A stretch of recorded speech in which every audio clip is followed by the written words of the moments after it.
Doctor Saroj Jain, Subhash Chandra Jain, Renu Jain, Anjali Jain, Aarti, Aditya, Aarav, Saanvi, Kuvam Jain, 302 sector 13, Sonipat, Haryana. Shri Manak Chand Musharaf, Shrimati Kamla Devi Musharaf, Rakesh, Neetu, Rishabh, Ayushi Musharaf, B123, Sethi colony, Jaipur, Rajasthan.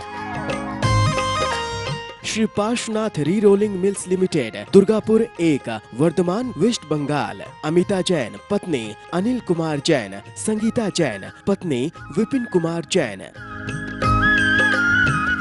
Shri Ashok Kumar Ratanlal Jain, Nutan, Gautam, Prachi, Aditya, doctor सलोनी निरंजन, अरहन, आराध्य Mehta, 49 Balchand terrace, Tardeo road, Mumbai.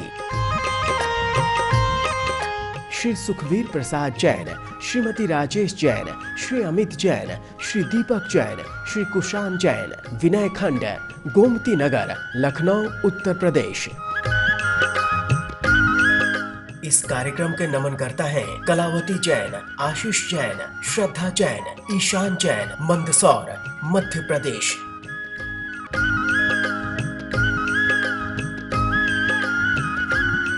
मोक्ष मार्गस्य नेतारं वेत्तारं कर्म भूव्रतां ज्ञातारं विश्वतत्त्वानां वन्दे तद्गुणलब्धये। पंच परमेष्ठी भगवान की जय। संत शिरोमणि आचार्य विद्यासागर जी महाराज की जय। पिछली पाठशाला में तालाबों की रचना, उनकी लंबाई, चौड़ाई, गहराई, उनमें जो कमल है उस कमल का आकार या अवगाहना, उसमें रहने वाली देवियां और इसके उपरांत उन तालाबों से निकलने वाली नदियों की चर्चा हुई थी। अब आइए प्रारंभ करते हैं। ये नदियां किस तरफ और किस समुद्र में जाकर मिलती हैं। पहला सूत्र देखें, सूत्र नंबर 21, अध्याय 3। द्वयोर द्वयोः पूर्वाः पूर्वगाः। द्वयोर द्वयोर पूर्वाः पूर्वगाः। इस सूत्र में तीनों विसर्ग बोलने हैं अपने को। द्वयोर द्वयोः पूर्वाः पूर्वगाः। द्वयोर द्वयोः पूर्वाः पूर्वगाः। बोलिए, द्वयोर द्वयोः पूर्वाः पूर्वगाः। अर्थ देखें, द्वयोर द्वयोः, दो दो में से, अर्थात हमने 14 नदियों के जोड़े बनाए थे ना, दो दो करके। गंगा सिंधु एक जोड़ा, रोहित रोहिताशा दूसरा जोड़ा, हरित हरिकांता तीसरा जोड़ा। तो आचार्य यहाँ कह रहे हैं द्वयोर द्वयोः, इन दो दो में से पूर्वाः, पहले वाली नदी, पूर्व गाह, पूर्व की ओर, गाह माने बहती है। शेष नदियों का क्या होता है, इसके लिए अगला सूत्र देखें, शेषास्त्वपरगाः। शेषास्त्वपरगाः। बोले, शेषास्त्वपरगाः। अगर इसका हम संधि विच्छेद करें तो क्या बनेगा, शेषाः तु अपरगाः। शेषा माने बची हुई नदियां, तु माने लेकिन, अपर माने अपोजिट साइड में, गाह माने बहती हैं। अर्थात दो दो नदियों में पहली नदी पूर्व की ओर बहती है तो दूसरी नदी पश्चिम की ओर बहती है। जैसे गंगा सिंधु, गंगा पूर्व की ओर बहती है, सिंधु पश्चिम की ओर बहती है। रोहित रोहिताशा, रोहित पूर्व की ओर बहती है, रोहिताशा पश्चिम की ओर बहती है, ऐसा समझना चाहिए। सूत्र का अर्थ फिर देखें, शेषाः तु, लेकिन बची हुई नदियां, अपर, अपर माने अपोजिट साइड माने पश्चिम की ओर, गाह माने बहती हैं। आइए नक्शे पे इन दोनों सूत्रों को जरा देख लेते हैं। पहला सूत्र था द्वयोर द्वयोः पूर्वाः पूर्वगाः, दो दो में से पहली नदी पश्चिम की ओर बहती है और शेषाः तु अपरगाः, और दूसरी नदी जो है ये पश्चिम की ओर बहती है। नदियों के अगर हम नंबर डालें तो हम देखेंगे 1, 3, 5, 7, 9, 11, 13 ये पूर्व की ओर बहते हैं और 2, 4, 6, 8, 10, 12, 14 ये पश्चिम की ओर बहती हैं। ये इन दोनों सूत्रों का सारांश हुआ। अब नक्शे में देखते हैं। ये समुद्र है लवण समुद्र। इस लवण समुद्र में ये पूर्व दिशा है, ये पूर्व दिशा। इसको पूर्व पश्चिम कैसे करेंगे? यहाँ से इस बक्षारगिरी से लाइन खींचते हैं हम। यहाँ एक बक्षारगिरी, ये पूर्व दिशा हो गई और ये पश्चिम दिशा हो गई। अब देखना है कौन सी नदी किधर बह रही है। देखिए, ये गंगा नदी इधर पूर्व की ओर और ये सिंधु नदी पश्चिम की ओर।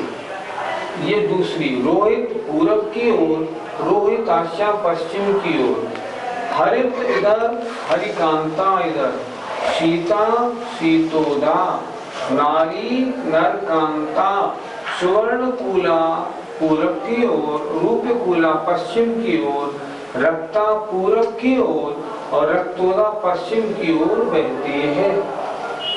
इस तरह इन 14 नदियां किन तालाबों से निकली और ये किस दिशा में बहती है, इनकी बात तो होती है। बिल्कुल ध्यान रखना है, जो इवन नंबर्स हैं वो पश्चिम की ओर है, ऑड नंबर्स हैं वो पूरब की ओर है। 14 नदियों के हम नंबर डाल दें और इनके बहने का क्रम इससे समझ लें। प्रश्न होता है, क्या इन नदियों में और भी कुछ नदियां मिलती हैं? तो आचार्य ने अगला सूत्र लिखा, 14 नदी सहस्र परिवृता गंगा सिंध्वादयो नद्यः।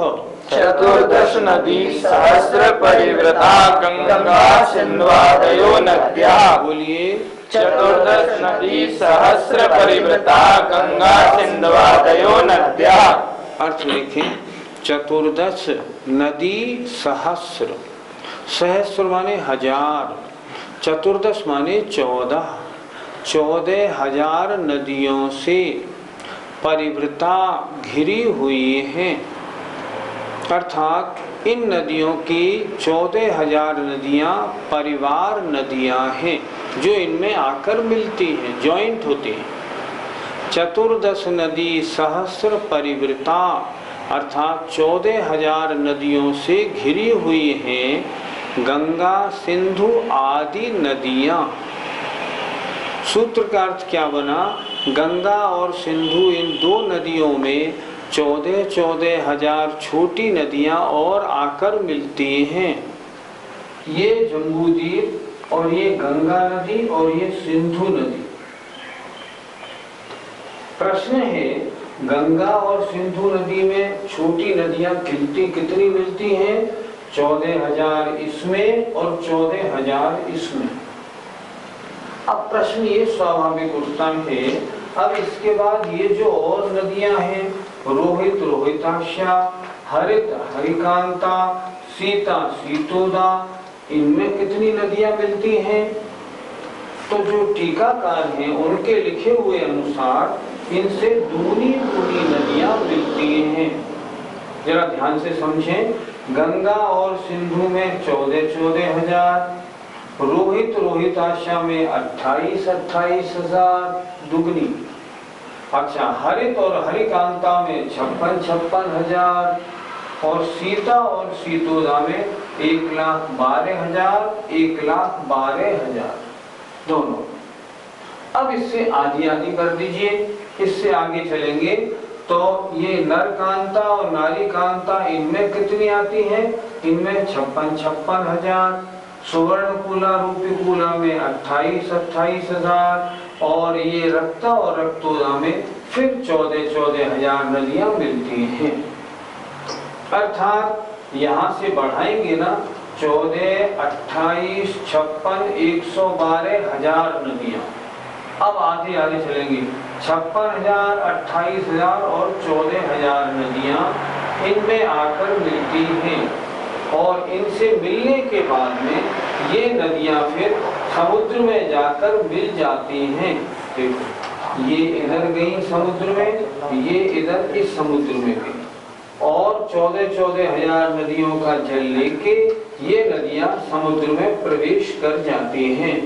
7 नदियां पूर्व समुद्र में, 7 नदियां पश्चिम समुद्र। अब प्रश्न आता है, नदियों की बात हो गई, अब जरा ये बताएं भारत क्षेत्र का विस्तार कितना है। आइए अगला सूत्र देखते हैं। भरतः षड्विंशति षड्विंशति पंचयोजन शत विस्तारः पंचयोजन शत विस्तारः षट् चैकोन विंशति भागा योजनस्य षट् चैकोन विंशति भागा योजनस्य। बोलिए भरता षड्विंशति पंचयोजन शत विस्तारः षट् चैकोन विंशति भागा योजनस्य। फिर बोलिए भरता षड्विंशति पंचयोजन शत विस्तारः षट् चैकोन विंशति भागा योजनस्य। सूत्र का अर्थ जरा बोर्ड पे देखें, क्योंकि सूत्र का अर्थ थोड़ा कड़ा है। भरतः भरत क्षेत्र, षड षड माने 6, विंशति माने 20, षड्विंशति माने 26 और पंच माने 5 योजन 100, मतलब 500 योजन। विस्तारः विस्तार वाला है। फिर एक बार देखें, भारत क्षेत्र का विस्तार षड्विंशति 26 और पंच योजन शत 500 योजन अर्थात 526 योजन है। और कुछ ज्यादा भी है क्या कि हाँ, और योजनस्य एक योजन के, इसका संधि विच्छेद करें, च एकोन विंशति भागा, एक ऊन विंशति, एक कम 20 माने 19 भागों में से। थोड़ा सूत्र का अर्थ थोड़ा कड़ा है, अच्छी तरह समझे जरा। योजनस्य एक योजन के एकोन विंशति भागा 19 भागों में से षट च 6 भाग और है। 526 से 6/19 योजन है। देखो, षड्विंशति 26, पंच योजन शत 500 योजन और 19 भागों में से 6 भाग और, अर्थात 526 से 6/19 योजन है। प्रश्न ये है, हम विस्तार से क्या समझे? भारत क्षेत्र की यूं लंबाई यूं चौड़ाई, किधर की चौड़ाई माने, इसके लिए जरा नक्शे पे नजर डालते हैं। भारत क्षेत्र कितना बड़ा है? यहाँ से लवण समुद्र की बॉर्डर से लेके और हिमवंत पर्वत तक। देखो, ये पूरा हिमवंत पर्वत है, ये वाला लिखा है हिमवंत पर्वत, हिमवंत पर्वत ये।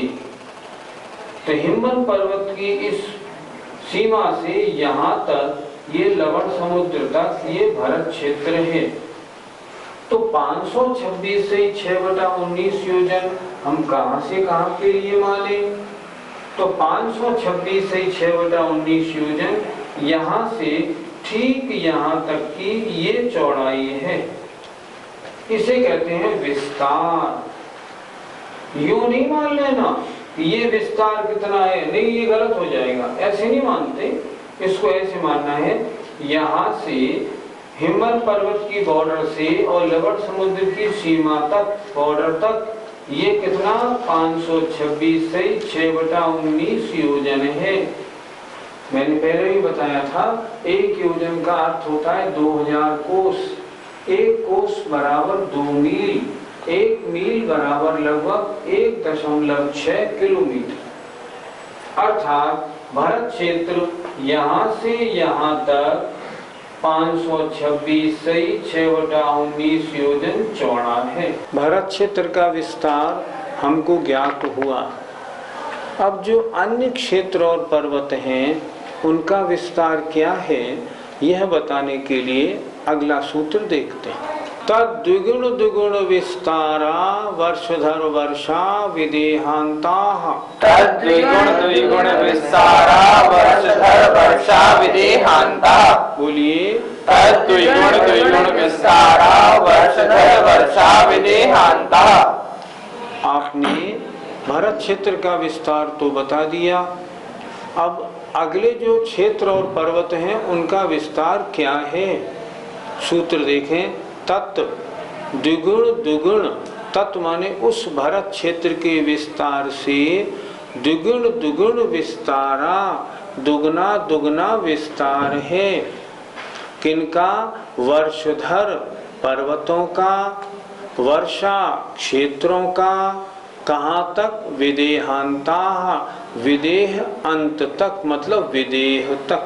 सूत्रकार क्या लिख रहे हैं कि भरत क्षेत्र के विस्तार से आगे पर्वत और क्षेत्रों का विस्तार दुगना दुगना है, विदेह तक। अब जरा समझें इसको।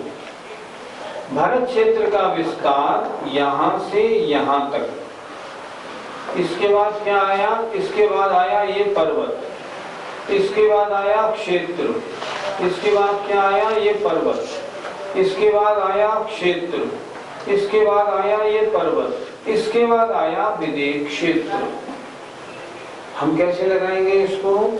जैसे मान लो इसका विस्तार है 526/6/19, इसका, इसको दुगना कर दो, वो इस पर्वत का विस्तार माने मोटाई है, और इससे दूना विस्तार है इस क्षेत्र का, इससे दूना विस्तार है इस पर्वत का, इससे दुगना विस्तार है इस क्षेत्र का, इससे दुगना विस्तार है इस पर्वत का, और इससे दुगना विस्तार है इस क्षेत्र का। मान ले भरत क्षेत्र का विस्तार मान लो 1 है, 1 भरत क्षेत्र का विस्तार मान लो 1 योजन, तो ये पर्वत 2 योजन चौड़ा, ये क्षेत्र 4 योजन, ये फिर 8 योजन, ये क्षेत्र 16 योजन, ये पर्वत 32 योजन, और ये क्षेत्र 64 योजन विस्तार वाला है। विस्तार माने यहाँ से यहाँ तक। तब दुगुण दुगुण विस्तारा, इस भरत क्षेत्र के विस्तार से दुगने दुगने विस्तार वाले में वर्षधर माने पर्वत, वर्षा माने क्षेत्र, यहाँ तक, यहाँ तक है। इसके आगे नहीं लेना, विदेह क्षेत्र तक दुगना दुगना करना है।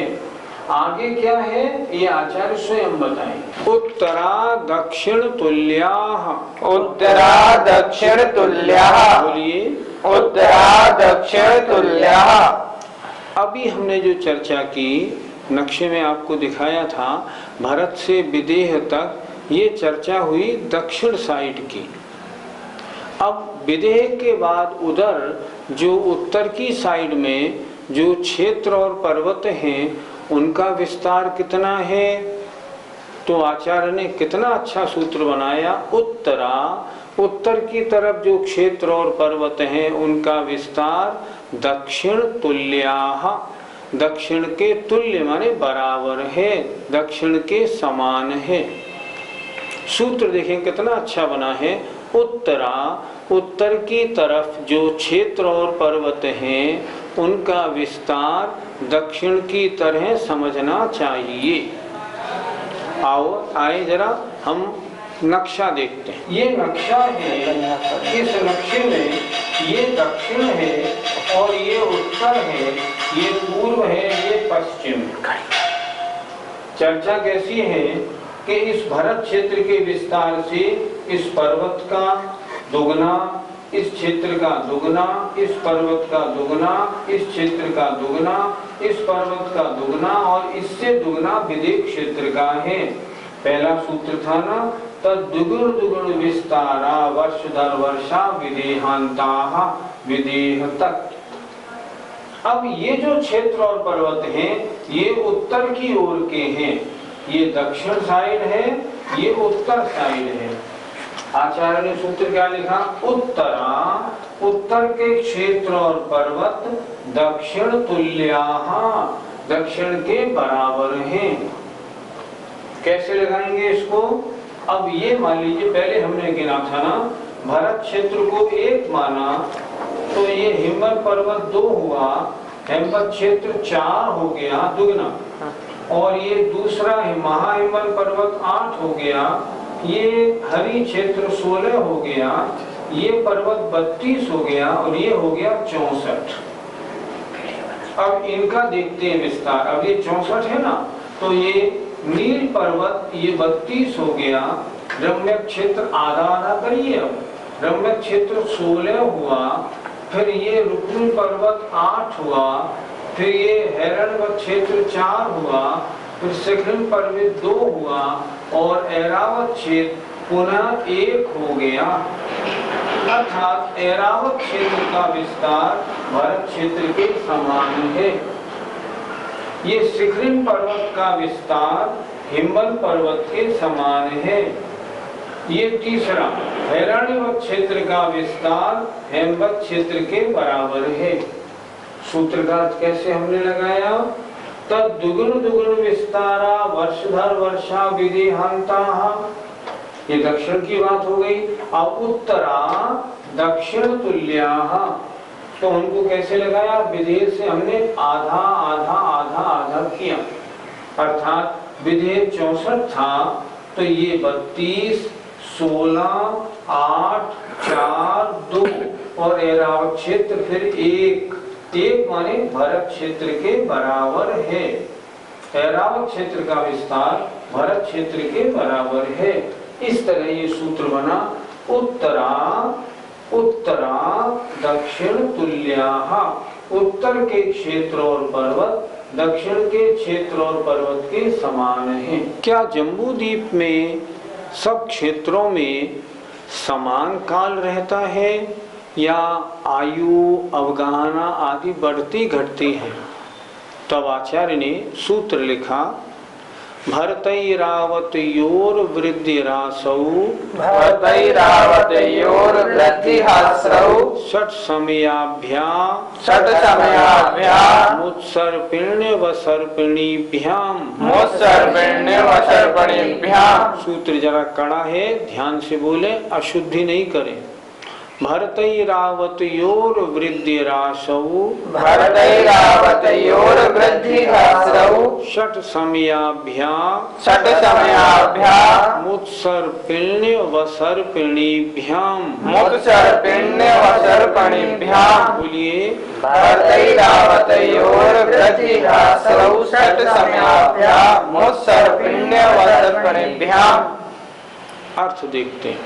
हाँ देखिए, भरत ऐरावत योः, भरत और ऐरावत इन 2 क्षेत्रों में वृद्धि माने बढ़ना और ह्रास माने घटना होता है। षट् समयाभ्याम 6 कालों के द्वारा, किनके? उत्सर्पणी और अवसर्पणी के। सूत्र का अर्थ कैसा लगाया? भरत और ऐरावत क्षेत्र में उत्सर्पणी और अवसर्पणी के 6 कालों के द्वारा वृद्धि और ह्रास होता है, अर्थात हमेशा एक सा नहीं रहता वातावरण। गुरुजी, अभी जो आपने 6 कालों के बारे में चर्चा की है, तो ये 6 कालों का परिवर्तन अन्य क्षेत्रों में भी होता है? सूत्र पढ़ो ना ध्यान से। आचार्य ने क्यों लिखा? आचार्य ने स्पष्ट लिखा है ना, भरत और ऐरावत इन 2 क्षेत्रों में ही होता है, अन्य में नहीं। इसका मतलब अन्य जो 5 क्षेत्र बचे उनमें 6 काल वाला परिवर्तन नहीं होता। और एक विशेष बात और, ये परिणमन जो होता है, घटना बढ़ना, ये इन भरत ऐरावत क्षेत्र के आर्य खंड में होता है, म्लेच्छ खंडों में नहीं। ये विशेष बात और है, ये नहीं कि पूरे भरत क्षेत्र में होता। आज हमने क्या क्या पढ़ा? 14 नदियों में से कौन किस तरफ बहती है ये हमने पढ़ लिया। इन नदियों में कितनी नदियां और मिलती हैं ये भी हमने पढ़ा। इसके बाद भरत क्षेत्र का विस्तार भी हमने देखा, अन्य क्षेत्र और पर्वतों का विस्तार देखा, और हमने ये भी देखा आज 6 कालों का परिवर्तन कहाँ कहाँ होता है। 6 कालों का परिवर्तन क्या होता है और कैसे होता है, ये अब कल की पाठशाला में बताएंगे, क्योंकि आपका समय हो गया है। जय जिनेंद्र। Doctor Saroj Jain, Subhash Chandra Jain, Renu Jain, Anjali Jain, Aarti, Aditya, Aarav, Saanvi, Kuvam Jain, 302 sector 13 Sonipat Haryana. Shri Manak Chand Musharaf, Shrimati Kamla Devi Musharaf, Rakesh, Neetu, Rishabh, Ayushi Musharaf, B123 Sethi colony, Jaipur Rajasthan. Shri Parshwanath re rolling mills limited, Durgapur 1, Vardhaman, West Bengal. Amita Jain, पत्नी अनिल कुमार जैन, संगीता जैन, पत्नी विपिन कुमार जैन। श्री अशोक कुमार रतनलाल जैन, नूतन, गौतम, प्राची, आदित्य, डॉक्टर सलोनी निरंजन, अरहन, आराध्य मेहता, 49 बालचंद टेरस, तारदेव रोड, मुंबई। श्री सुखवीर प्रसाद जैन, श्रीमती राजेश जैन, श्री अमित जैन, श्री दीपक जैन, श्री कुशान जैन, विनय खंड, गोमती नगर, लखनऊ, उत्तर प्रदेश। इस कार्यक्रम के नमन करता है कलावती जैन, आशीष जैन, श्रद्धा जैन, ईशान जैन, मंदसौर, मध्य प्रदेश।